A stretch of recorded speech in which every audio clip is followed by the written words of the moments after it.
Patnubay at gabay ng magulang ay kailangan sa mga batang manonood.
Kahapon sa Survivor Philippines. Anong problema mo?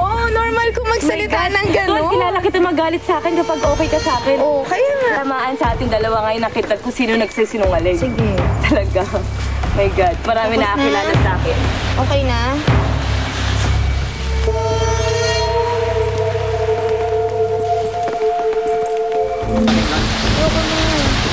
Yung first time namin talagang ang lamig. And dumating yung ulan. Tapos ang grabe ng wind. It wasn't nice. I found it really, really hard. It hit me na there that I'm on Survivor. This is Survivor.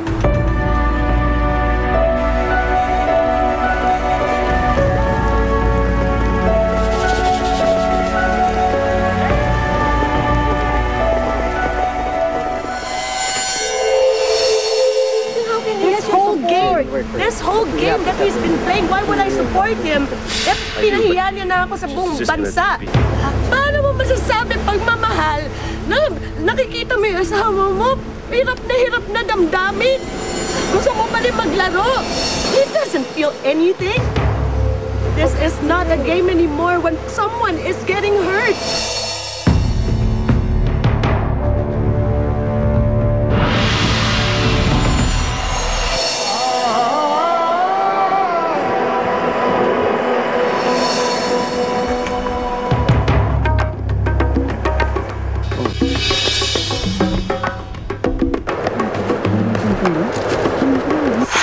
Hey guys! Yeah, Mel! Apoy, init at liwanag ang ihatid sa altar ng mga diwata para gantimpala ay iyong makuha.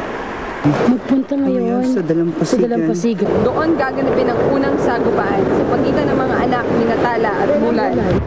So pupunta dito. Excited na kami lahat mag-take ng challenge. So, we need to stay here, we need to get ready for the challenge. Now na. I think na-motivate namin yung isa't isa na mabuti nung kagabi na manalo sa challenge eh. We need to put fire. Kung may fire doon sa altar, they'll give us a reward. Di ba may ganon? Kung masindihan natin yung may reward tayo. Hindi kami nakagawa ng apoy. So para sabi ko, mukhang matatalo kami dito dahil wala pa marunong gumawa ng apoy sa amin eh.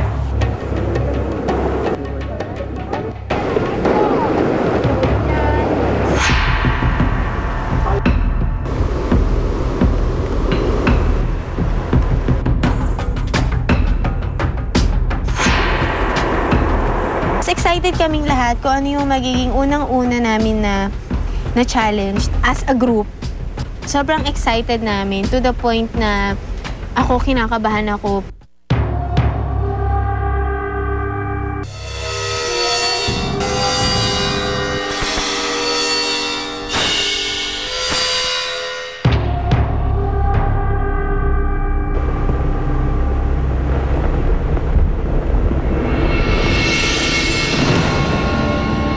Si Mami Bel, napansin niya na medyo hindi pa okay yung weather.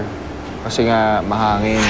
Eh, di ba nga unpredictable yung weather dito? I noticed that as we got further out to sea, you know, mas lalong lumaki yung mga swells. Yung water, sobrang nakakatakot na. As in talagang ang taas-taas na. Yung para ka nakita ng tsunami. Wala kami sa pulo, nasa gitna kami ng dagat. Gutom ka, nahihilo ka, wala kang tulog. Imagine mo na lang yung feeling na ganun. Tapos mahigit siguro mga 1.5 oras kaming nasa dagat. Puro alon na malalaki na parang feeling ko kayang lamunin yung isang buong, let's say, second floor na bahay. Mama, it's gonna be okay. Alam mo, Mama, kami nagsusurfing kami. Yung waves dyan, mas malaki pa dyan. Ano namin. Sabi ko, not on a boat. I don't care if your waves are big. Sabi ko, mga wave riders kayo, not for me.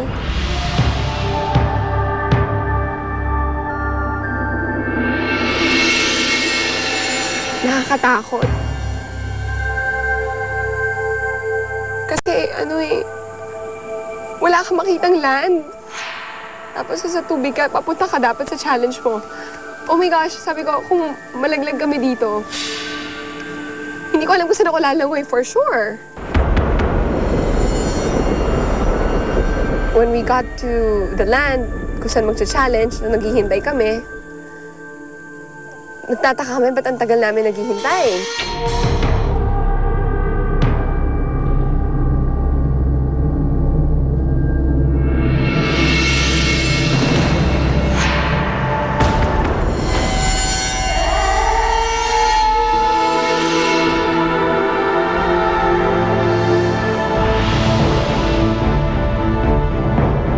Tinapangan na lang namin yung loob namin na kaya natin to pagka tumaob yung bangka. Lahat kayo naka-life jacket naman, kaya nating lumangoy, ganun. You know, unfortunately, sinabi ng captain of the boat that we had to abandon ship. Tumalo na kayo, parang awa niya na. Sabing ganun, kasi lulubog yung bangka. In denial ako. Hindi ko gustong tanggapin yung mga sinasabi niya. That was probably one of the most scariest moments of my life. I was thinking, how are we gonna get off this boat? Parang feeling ko talaga mamamatay na kami yung time na yon. Kung walang mamamatay, may masasaktan.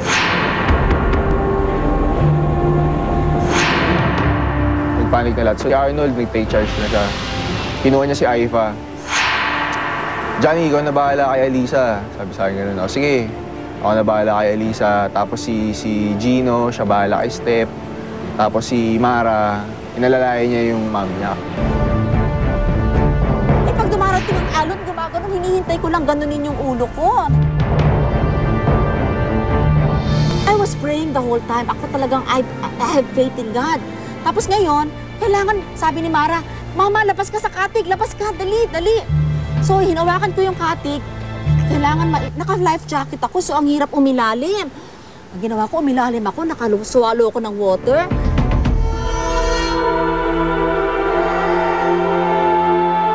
Malayo pa lang siya, naglalakad pa lang siya, nakikita ko na siyang umiyak, tapos nanginginig yung kamay niya. Ginawa ko, sinalubong ko siya, para sabi niya, sorry, sa nangyari kagabi. Nag-sorry din naman ako, sabi niya, ano lang yun, dala lang yun ng tension, pagod, sabi niya, plus bago na nandito nakatira sa isla.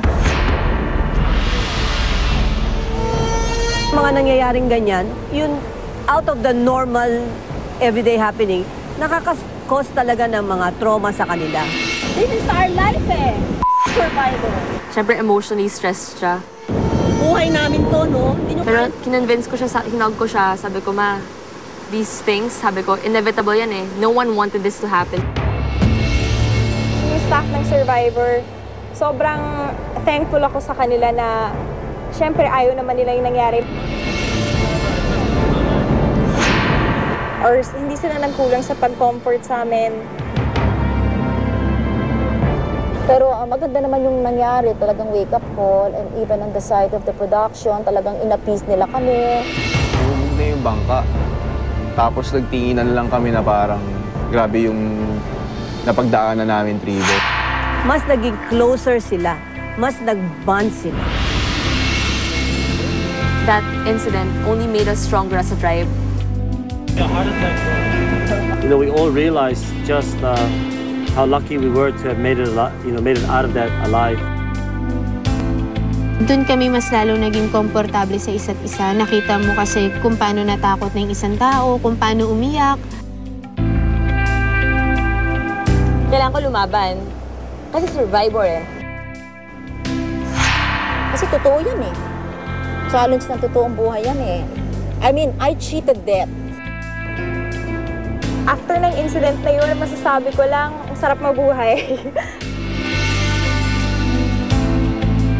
Sa pinagdaanan namin yun, sa tingin ko, mas malakas yung samahan namin kaysa sa ibang mga tao. Kasi matatawag kami mga tunay na survivor sa buhay.